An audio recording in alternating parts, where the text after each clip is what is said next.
The alarm rang at 5 a.m., and Lisa jumped out of bed with a mix of excitement and worry. Today was the day. The biggest meeting of her career was just hours away in San Francisco. As a marketing executive at a growing tech company, she had spent months preparing for this presentation to potential investors. Lisa checked her phone one more time, scrolling through the flisky Airlines app. There it was, her confirmation for seat 14A, a window seat in premium economy that she had booked 3 months ago. The familiar blue check mark next to her booking gave her a sense of security. She had even called the airline twice in the past week to confirm everything was in order.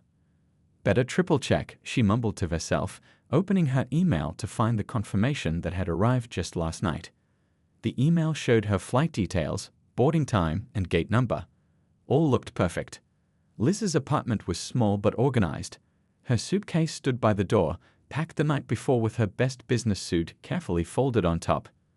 Next to it was her laptop bag containing her presentation, the result of countless late nights and early mornings analyzing market trends and consumer behavior.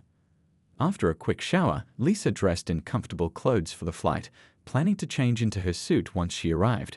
She made a small breakfast, though her stomach felt too nervous to eat much. This presentation could mean a promotion, maybe even a bonus that would finally help her pay off her student loans. Her phone buzzed with a text from her boss. "Good luck today. We're all counting on you." No pressure, she thought with a small laugh. The company needed this deal. Times had been tough, and this potential partnership could turn everything around. Outside, the streets were still dark as Lisa's rideshare pulled up. The driver was chatty, telling her about his daughter who wanted to work in marketing someday. "It's a good field," Lisa said, "but you need thick skin." She thought about how hard she had worked to be taken seriously, especially as a woman in a male-dominated industry. Traffic was light at this early hour, and they reached the airport with plenty of time to spare. Lisa tipped the driver generously, a small gesture of putting good karma into the world before her big day.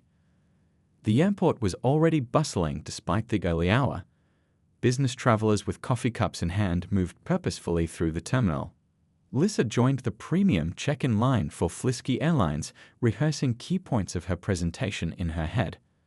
When her turn came, Lisa approached the counter with a smile, handing over her ID and pulling up the boarding pass on her phone. The agent, a woman with tired eyes and a neat uniform, looked at her screen and frowned. She typed something, frowned again, and then typed more rapidly. "Is something wrong?" Lisa asked, her heart beginning to race. "One moment, please," the agent said, picking up a phone and speaking quietly into it. Lisa checked her watch. She still had plenty of time, but this delay was making her anxious. Finally, the agent put down the phone and looked up with an expression that made Lisa's stomach drop. "I'm very sorry, but it seems your reservation has been cancelled."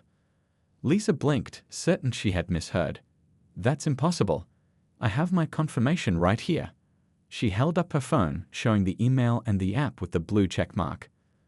The agent looked genuinely apologetic as she turned her screen slightly so Lisa could see it. "According to our system, your seat was released last night." "But I received a confirmation email last night," Lisa protested, her voice rising slightly. She pulled up the email and showed it to the agent. "I can see that, and I'm not sure why you received it, but our system shows your reservation was cancelled at 11:42 p.m. "By who?" "I certainly didn't cancel it." "The system doesn't say, ma'am." Lisa took a deep breath, trying to stay calm. "Okay, then put me on the flight now. I need to be in San Francisco by noon." The agent typed again, then shook her head. "I'm sorry, but the flight is completely full. We're actually overbooked by 3 passengers already." Around Lisa, other passengers were checking in smoothly, getting their boarding passes and heading to security. Her hands began to shake as the reality sank in. She was watching her career opportunity slip away with each passing minute. "There must be something you can do," Lisa pleaded, her professional composure beginning to crack. Lisa stood frozen at the check-in counter, her mind racing to process what was happening. Around her, the airport continued its morning hustle, families dragging sleepy children toward security lines, business travelers checking emails on their phones, airline staff making announcements over the crackling speakers. None of them knew her world was crumbling. "Let me speak to a manager," Lisa said, trying to keep her voice steady. "This has to be a mistake." The agent nodded and picked up the phone again. 5 minutes stretched into 10 as Lisa waited, checking her watch repeatedly. Her presentation was saved on her laptop, but all the handouts and sample products were in her checked bag. Even if she somehow got on another flight, she'd be walking into the meeting empty-handed. A man in a navy blue uniform with a silver pin on his lapel approached. "I understand there's an issue with your reservation," he said, his tone professional but distant. Lisa pulled out her phone again, opening every piece of evidence she had. "I have confirmation emails from yesterday, last week, and from when I first booked 3 months ago. I have screenshots of my seat assignment. I have the credit card statement showing you charged me $542 for this ticket.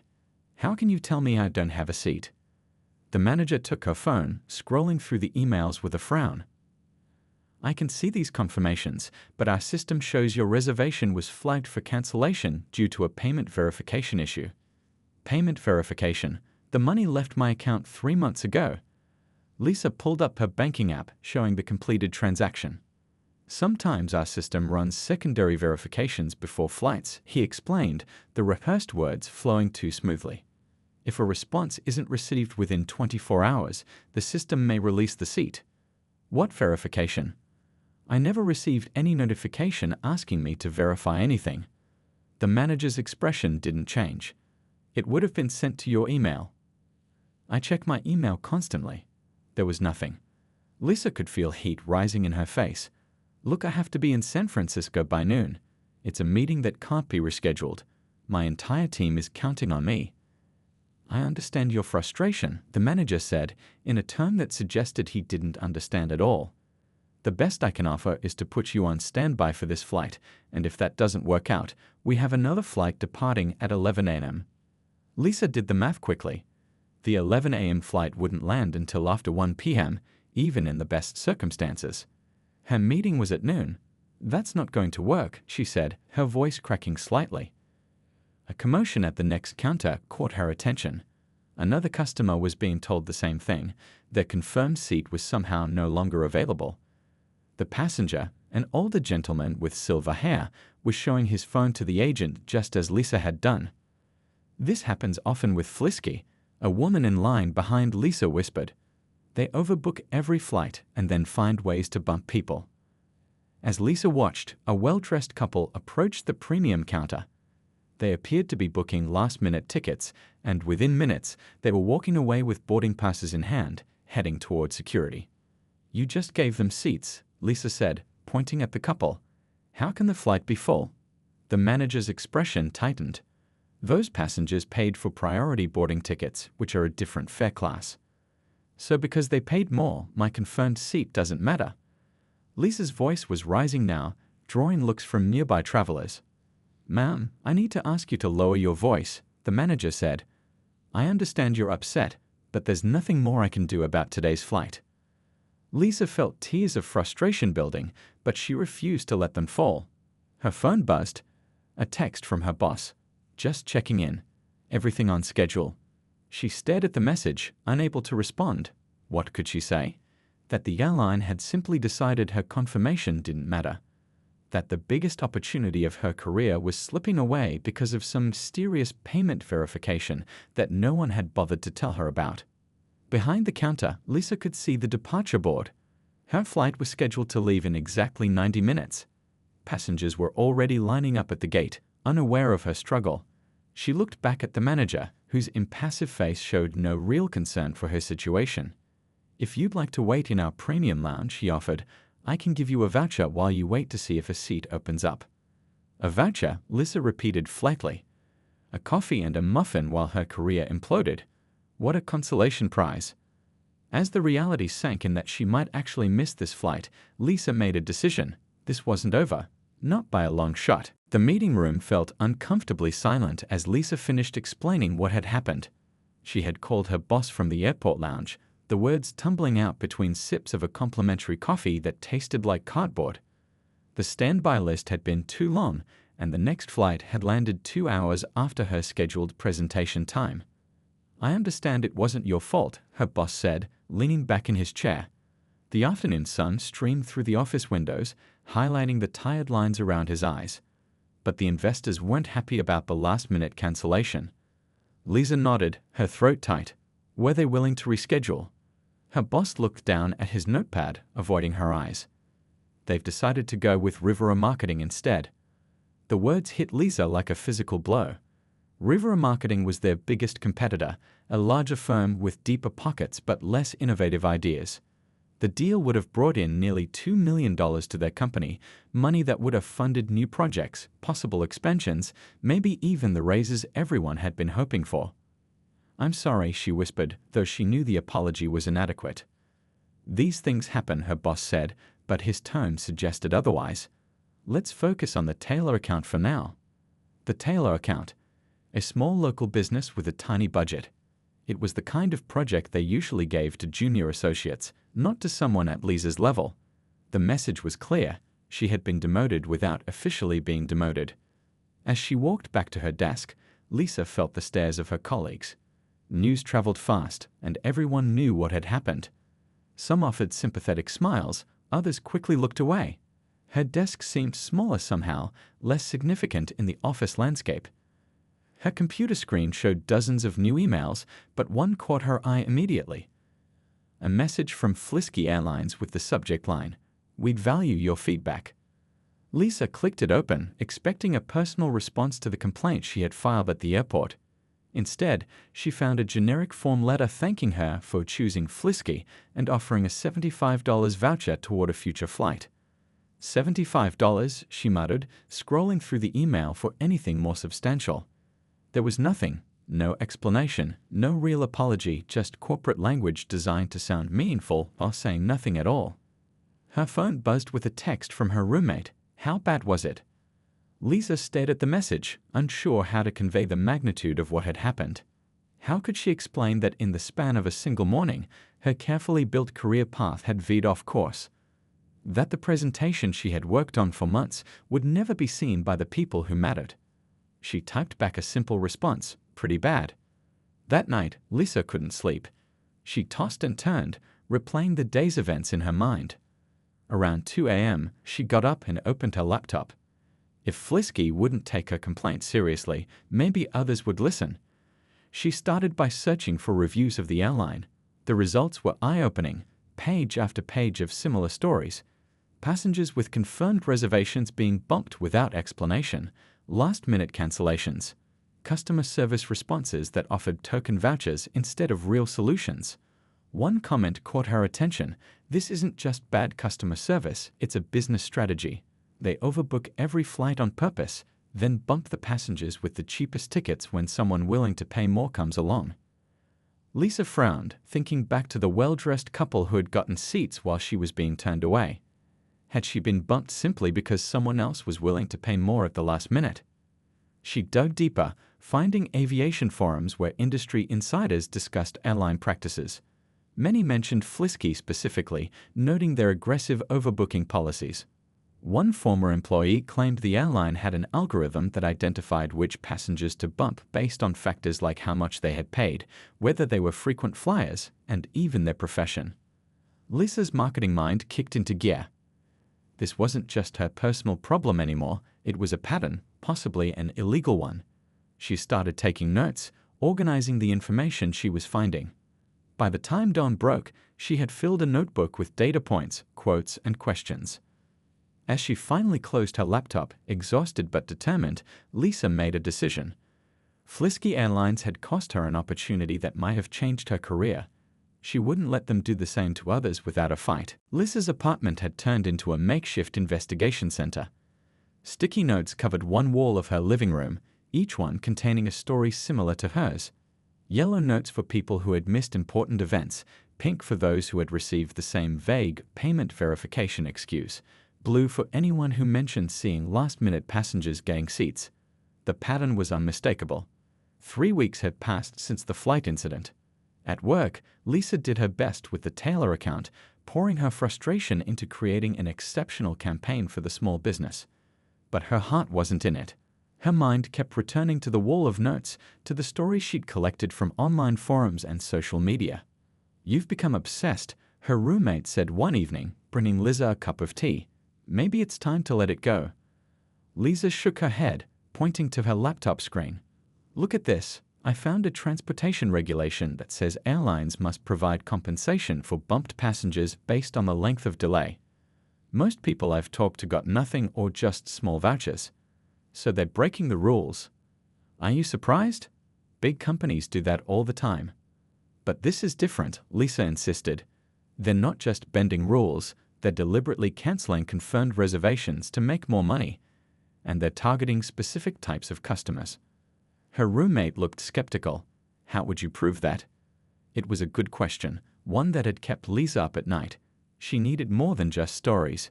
She needed evidence, documentation, maybe even inside information.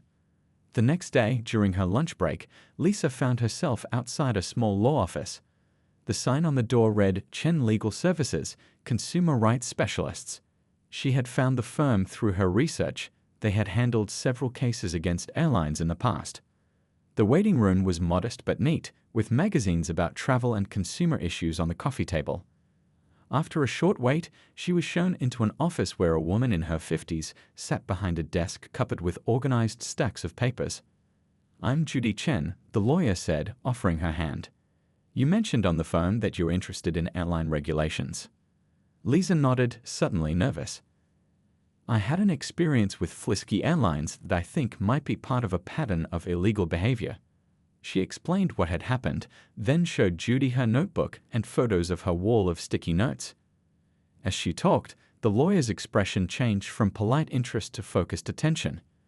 This is very thorough research, Judy said when Lisa finished. Most people just want to vent after a bad experience. You've actually documented a pattern.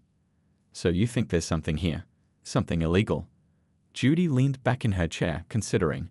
What you're describing goes beyond the typical overbooking issues. If they're systematically canceling confirmed reservations to accommodate higher-paying customers, that could violate several transportation regulations. She paused. But proving it would be difficult. We'd need internal documentation, testimony from employees, data showing the pattern. Lisa felt her excitement deflate a little. So it's not enough. I didn't say that, Judy replied with a small smile. I've actually been gathering information on Flisky for several years. Your research fills in some important gaps. She turned to her computer and pulled up a document. 3 years ago, I represented a passenger who missed his father's funeral because of a similar situation. During discovery, we obtained some internal emails that suggested Flisky was using something they called revenue optimization protocols to maximize profits on full flights. What does that mean exactly? Lisa asked. We couldn't prove it then, but I believe they were systematically identifying which confirmed passengers to bump based on how profitable they were to the airline. The case settled privately before we could dig deeper. Lisa leaned forward. And you think my situation is connected? Judy nodded slowly. I've been waiting for the right case to challenge their entire system. With enough plaintiffs showing the same pattern, she looked at Lisa thoughtfully. Would you be willing to be the lead plaintiff in a potential class action lawsuit? Lisa hadn't come expecting this. A lawsuit would mean publicity, time, stress, things she wasn't sure she wanted. But then she thought about her wall of sticky notes, each one representing someone whose plans, dreams, or obligations had been disrupted by corporate greed. What would that involve exactly? She asked, feeling a mixture of anxiety and determination. We'll live in 5 minutes, the producer said, adjusting Lisa's microphone. The TV studio was smaller than she had imagined, with bright lights that made her forehead sweat. 6 months had passed since her first meeting with Judy, and so much had changed. Lisa nodded, taking a deep breath. When she agreed to be the lead plaintiff, she hadn't expected to become the face of consumer rights against airline abuse. But her marketing background had proven unexpectedly useful in getting the word out. Remember, Judy whispered beside her, stick to the facts. Don't let them push you into speculating. The facts were compelling enough. After filing the initial lawsuit, they had created a simple website sharing Lisa's experience and inviting others to submit their own stories. They had expected maybe 100 responses. Within the first week, they received over 3,000. We're on in 3, 2, 1. The producer pointed, and the red light on the camera blinked on. Good morning, the host began, looking directly at the camera. Today we're discussing what might be one of the biggest consumer rights cases in aviation history. Lisa Thompson is leading a class action lawsuit against Flisky Airlines, claiming they systematically cancel confirmed reservations to accommodate more profitable bookings. The camera turned to Lisa, who felt her mouth go dry. She had practiced this moment dozens of times, but facing the actual camera was different. Lisa, tell us how this all started, the host prompted.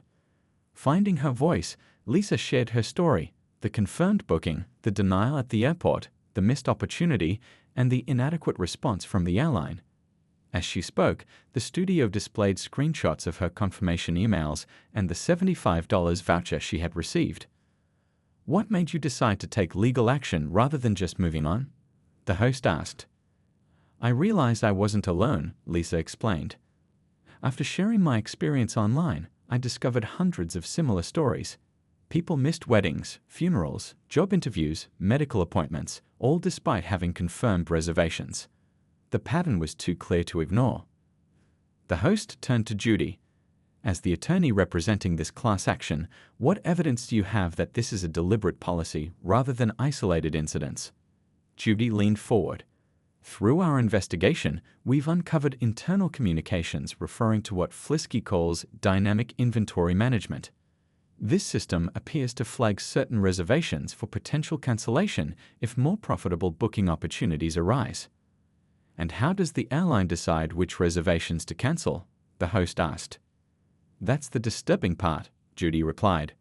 Based on the data we've collected, the algorithm seems to target customers who booked earlier at lower fares, who aren't part of frequent flyer programs, and who statistically are less likely to file formal complaints.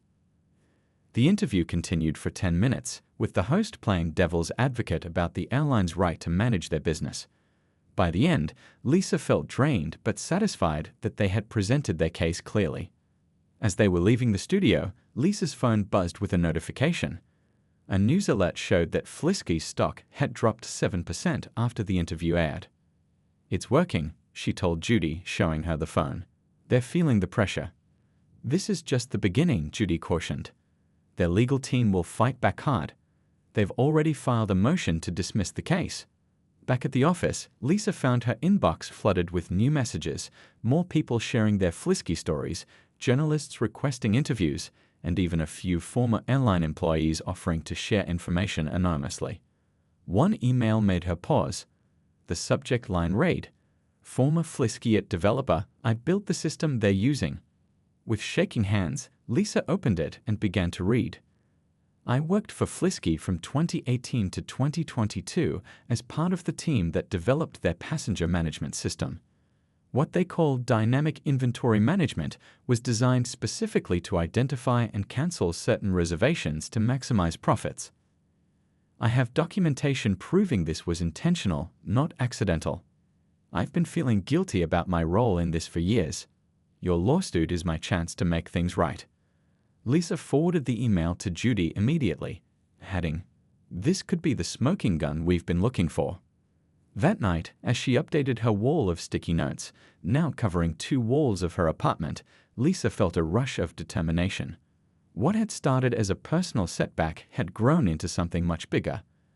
A chance to change how an entire industry treated its customers. The courthouse steps were crowded with reporters and cameras. Lisa smoothed her jacket, trying to calm her nerves as Judy briefed her one last time before they entered. Remember, the judge is known for interrupting with questions. Don't take it personally, and always address him as Your Honor. Lisa nodded, clutching her folder of notes. Inside were the key points they'd been building for the past 10 months, evidence collected from over 15,000 affected passengers, testimonies from former Flisky employees, and most importantly, the internal documents provided by the former developer who had helped create the passenger bumping algorithm. The courtroom was smaller than Lisa had imagined from TV shows, but it felt just as intimidating. The wooden benches were packed with people, many of them fellow plaintiffs in the class action. On the other side of the room sat Flisky's legal team, 8 lawyers in expensive suits, surrounded by stacks of documents. "All rise," called the bailiff as the judge entered, an older man with silver hair and reading glasses perched on his nose. After the formalities, Flisky's lead attorney stood to present their motion to dismiss the case. Your Honor, while we sympathize with Ms. Thompson's unfortunate experience, this lawsuit has no merit. Airlines have the legal right to overbook flights, a standard industry practice that optimizes resources and keeps ticket prices affordable for all customers. The lawyer spoke smoothly, confidently, as if the case was hardly worth the court's time. The plaintiff's claims of a systematic targeting of certain customers are based purely on speculation and anecdotal evidence. We move that this case be dismissed before wasting more of the court's valuable time. Lisa felt her heart sink as the lawyer continued, pointing out legal precedents and regulations that supposedly protected the airline's practices. When it was Judy's turn to speak, she approached the podium calmly. Your Honor, this case goes far beyond standard airline overbooking practices, Judy began. What we've uncovered is a deliberate system designed to cancel already confirmed reservations based on profitability metrics. She displayed the first piece of evidence on the courtroom screen, an internal email from Flisky's revenue management team that referred to selective inventory reallocation and passenger value scoring. This isn't about overbooking at the time tickets are sold, Judy explained. This is about Flisky's practice of canceling existing, confirmed reservations when more profitable customers come along later. The judge leaned forward, clearly interested. And you can prove this was company policy, not just the actions of individual employees. Yes, Your Honor. Judy nodded to Lisa, who handed her the next document, a PowerPoint presentation from a Flisky executive meeting titled Maximizing Last-Minute Revenue Through Dynamic Inventory Management. As Judy walked the court through the evidence, Lisa watched the judge's expression change from skepticism to concern. When Judy played a recorded interview with the former IT developer explaining exactly how the algorithm worked, several members of Flisky's legal team began whispering urgently to each other. The algorithm specifically targeted passengers who had purchased tickets at lower fares, weren't members of their loyalty program, and who statistically were less likely to file formal complaints, the developer explained in the recording. The system would flag these reservations as reallocation candidates if higher-paying customers attempted to book on nearly full flights. The courtroom was silent as the recording ended. The judge removed his glasses, rubbing the bridge of his nose. Ms. Chen, he said finally, addressing Judy, what you're presenting here goes beyond typical overbooking issues. This appears to be a deliberate system to violate the contractual rights of confirmed passengers. He turned to Flisky's legal team. Your motion to dismiss is denied. This case will proceed to trial. A murmur swept through the courtroom. Lisa felt a wave of relief wash over her as Judy squeezed her hand under the table. As they left the courthouse, they were met by a crowd of reporters shouting questions. Lisa had become more comfortable with the media over the past months, but today she felt too emotional to speak. Judy stepped forward to make a brief statement while Lisa stood slightly behind her. A woman approached Lisa as the press conference continued. I missed my daughter's wedding because of them, she said quietly. Thank you for fighting for all of us. Lisa nodded, too moved to speak. Looking around at the crowd, she saw dozens of faces, all people who had been affected by Flisky's practices. People who had trusted a company and been betrayed for profit. That evening, Lisa received a call from Judy. Flisky's lawyers have contacted us, she said, her voice tight with excitement. They want to discuss settlement options. Already? Lisa was surprised. I thought they'd drag this out for years. The evidence is too damaging, Judy explained. And after today's hearing, they know they can't just make this go away. They're worried about more than just this lawsuit now. There could be regulatory investigations, possible criminal charges for the executives who approved this system. Lisa sat down, letting the news sink in. So what happens now? Now, Judy said, we decide just how much Flisky Airlines is going to pay for what they've done. 2 years after that fateful morning at the airport, Lisa stood at the podium in a hotel conference room, facing a crowd of people who had once been strangers but now felt like an extended family. The settlement with Flisky Airlines had finally been approved by the court, and today was the day they were announcing the terms to all the class members. When I was denied my seat that day, I never imagined where this journey would take us. Lisa began, her voice steady despite her racing heart. I just knew something wasn't right, and I couldn't let it go. The settlement totaled $145 million, far more than anyone had expected when they first filed the lawsuit. Each affected passenger would receive compensation based on the delays they experienced and the opportunities they had missed. But more important than the money were the changes Flisky had been forced to implement in their booking systems. Starting next month, Flisky will launch their new passenger bill of rights, Lisa explained, pointing to the presentation screen behind her. They're required to clearly explain their booking policies, provide real-time updates on flight capacity, and offer fair compensation when flights are overbooked. The crowd applauded as Lisa continued explaining the changes. The airline would no longer be allowed to use their passenger value scoring system to decide who got bumped from flights. All passengers with confirmed reservations would have equal status, regardless of how much they paid or when they booked. But our victory goes beyond just one airline, Judy added, joining Lisa at the podium. 3 other major carriers have already announced similar changes to their policies, hoping to avoid similar lawsuits. After the presentation, people lined up to thank Lisa personally. An elderly man shook her hand with tears in his eyes. "I missed my brother's funeral because they bumped me," he said quietly. "Nothing can give me that day back, but knowing they can't do this to someone else means everything." A young woman approached next. "I was bumped from a flight to a job interview 2 years ago," she said. "I never thought anything could be done about it. You've shown all of us that one person really can make a difference." Later that evening, Lisa returned to her apartment, which looked strangely empty without the sticky notes that had covered the walls for so long. Her roommate had moved out 6 months ago, and Lisa had converted the second bedroom into a home office for her new venture, a consumer advocacy consulting firm that helped companies improve their customer service policies. Her phone rang. It was her former boss. "I just saw you on the news," he said. "Quite the victory." "Thanks," Lisa replied, remembering how different things had been when she returned from the airport that day, but career seemingly derailed. "We've got a new project coming up," he continued. "Major client, big budget. I'd like you to lead it if you're interested in coming back." Lisa smiled, looking around at her new office space. "I appreciate the offer, but I think I've found my calling." After hanging up, she opened her laptop and looked at the emails that had come in after the news of the settlement broke. There were interview requests from major business magazines, speaking invitations from consumer rights conferences, and most interestingly, consultation requests from several companies wanting to review their own policies. On her desk sat a small framed picture, a printout of her original Flisky boarding pass, the one that had never been used. She had kept it as a reminder of how something that seemed like a disaster at the time had led to the most meaningful work of her life. The next morning, Lisa was preparing for a meeting when her phone buzzed with a news alert. Flisky's CEO had resigned, with the board citing a need for new leadership focused on customer service excellence. The article mentioned Lisa's case as the catalyst for the change. As she gathered her notes, Lisa thought about all the twists and turns that had brought her here.